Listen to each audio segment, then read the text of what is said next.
मूल नक्षत्र कौन कौन से हम उसको समझ लेंगे।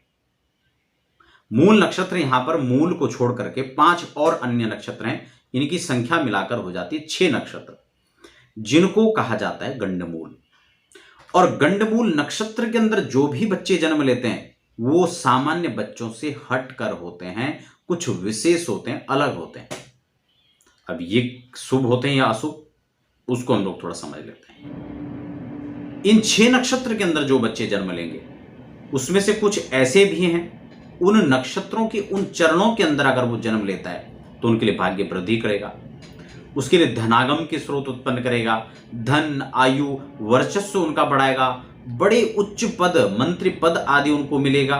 ये सब उन नक्षत्रों के चरण भेद पर उसका फल होता है।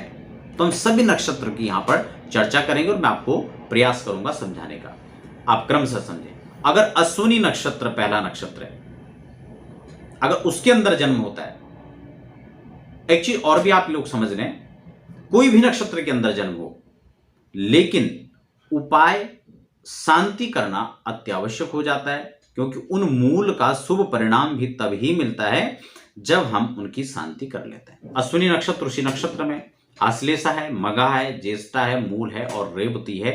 ये 6 नक्षत्र यहां पर गंडमूल नक्षत्र की श्रेणी में आते हैं। पहला नक्षत्र जब अश्विनी है और अश्विनी के प्रथम चरण में जन्म होता है तो पिता के लिए शुभ माना जाता है। उसके बाद दूसरा जो चरण होता है उसमें धनवान और ऐश्वर्यवान, तीसरा जो चरण होता है उसमें उच्च पद की प्राप्ति होती है, मंत्री पद की प्राप्ति होती है, और चौथे पद के अंदर जो है, चौथे चरण के अंदर राज्य सम्मान आदि की बच्चे को प्राप्ति होती है। अब हम आश्लेषा की हम बात करें तो पहला चरण अगर जन्म का है तो शांति मात्र से शुभ है। मैंने कहा ना शांति आवश्यक है, शांति मात्र से शुभ लिखा हुआ है। दूसरे चरण में धन और ऐश्वर्य की प्राप्ति हानि होती है, यह शुभ नहीं है। और तीसरे चरण के अंदर माता के लिए कष्टकारी होता है, चौथे चरण के अंदर पिता के लिए कष्टकारी होता है। अग्रिम नक्षत्र मघा की बात कर लेते हैं।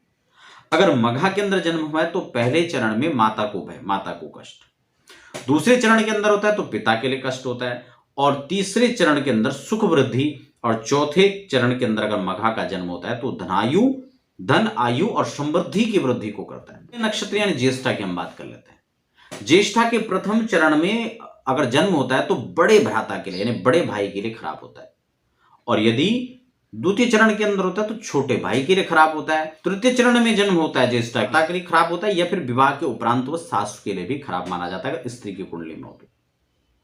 और अगर ज्येष्ठा के चतुर्थ चरण के अंदर हो तो स्वयं के लिए खराब होता है।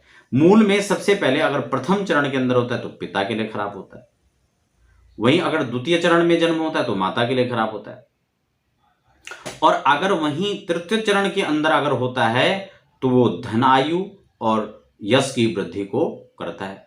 जबकि चतुर्थ चरण के अंदर मूल का अगर जन्म होता है किसी बच्चे का तो बहुत अशुभ नहीं माना जाता है, ये पूजा से शांति के साथ शुभ होता है। रेवती के प्रथम चरण के अंदर अगर जन्म होता है तो ये राज्य कार्य में सदैव रत रहने वाला ऐसा बच्चा होता है। वहीं द्वितीय पद के अंदर अगर होता है तो उसे बड़े उच्च पद, मंत्रित्व पद, ऐसे पद प्राप्त होते हैं।